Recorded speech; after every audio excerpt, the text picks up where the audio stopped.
Hi, it's Ilumi. Today, I've got something kinda fun to talk about. Have you heard of the anime, Bocchi the Rock? It's about 4 cute girls forming a band, chasing their dreams in live music venues. A sparkly, emotional coming-of-age story. But here's the thing, it's not just a band anime. All the characters, especially the main girl, Bocchi, are awkward, overthinking, and a bit emotionally messy. They're kinda, well, let's say chunibyo, means, edgy teens. You know that feeling when your brain says one thing, but your heart's about to explode? The anime turns all that into something pop, funny, and super relatable. It even shows stuff like how bands actually run in Japan. Working part-time at venues, buying your own concert tickets to meet the ticket quota, things only people who've really been to small Japanese live houses would know. And yeah, those details are surprisingly real. For example, the venue in the anime, Starry, is based on a real-life place. So why is it so real? Because? This story might look like fiction, but it's basically a true story. Which brings us to today's topic.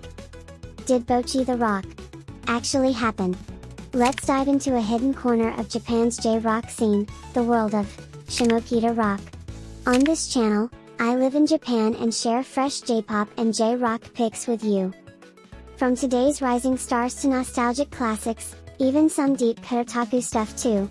So if that sounds fun, go ahead and hit like and subscribe. I'd love that. So, what is Shimokita Rock? It's short for Shimokitazawa style J-rock. Shimokitazawa is a neighborhood in Tokyo, known for its indie live house scene. This sound started growing around the early 2000s. Musically, the roots trace back to 90s American and British alternative rock. But it's not just a copy. It took in J-pop's melodies, mixed with Japan's unique live house energy, and turned into something homegrown and very real. The main feature: guitar-driven bands. Crisp, jangly electric guitars. A sense of running forward through sound. And on top of that, lyrics that are delicate, or painfully personal. J-rock fans here call that feeling, shiso. It literally means sprint, but in this scene, it's more than just speed. It's when raw emotions race ahead of your body. A mix of wanting to escape, needing to express something, and not quite being able to say it right. All of it burns into the guitar like a blue flame. That's exactly what the music of Bocchi the Rock's Kasoku band feels like. The songs sparkle, but the lyrics are shaky, unstable. The guitar always cuts in like a scream from deep inside. Oh, and get this, the members of Kasoku band are actually named after a real band. That band is Asian Kung Fu Generation, or Ajikon for short. They're one of the legends of Shimokita Rock. Ajikon came up in the early 2000s, and totally reshaped Japanese rock sung in Japanese. They're first generation Shimokita Rock. Their sound blends Weezer-like power pop with the emotional rawness of older J-rock bands like Number Girl and Bloodthirsty Butchers. Heavy guitars, dynamic vocals, even a little shouting. But also beautifully poetic lyrics.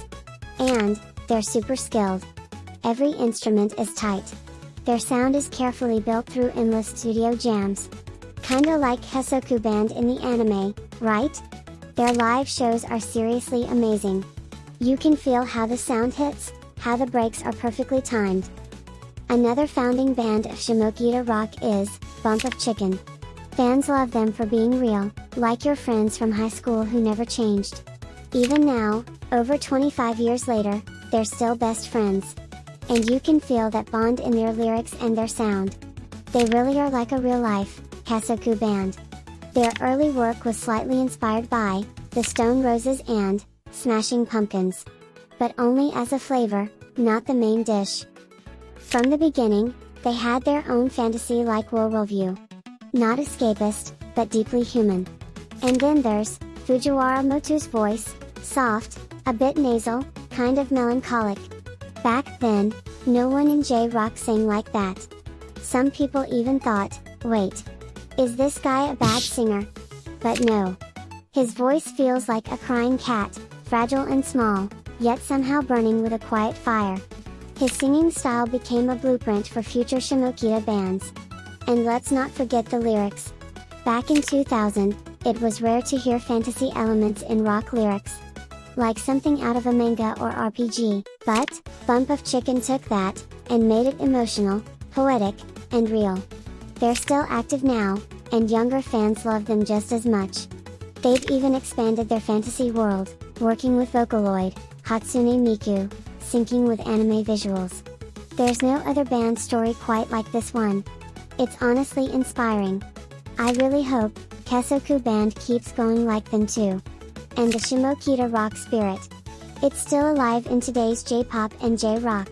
Like Kinshi Yonezu. Before he became famous as Vocaloid producer, Hachi, he played in bands too.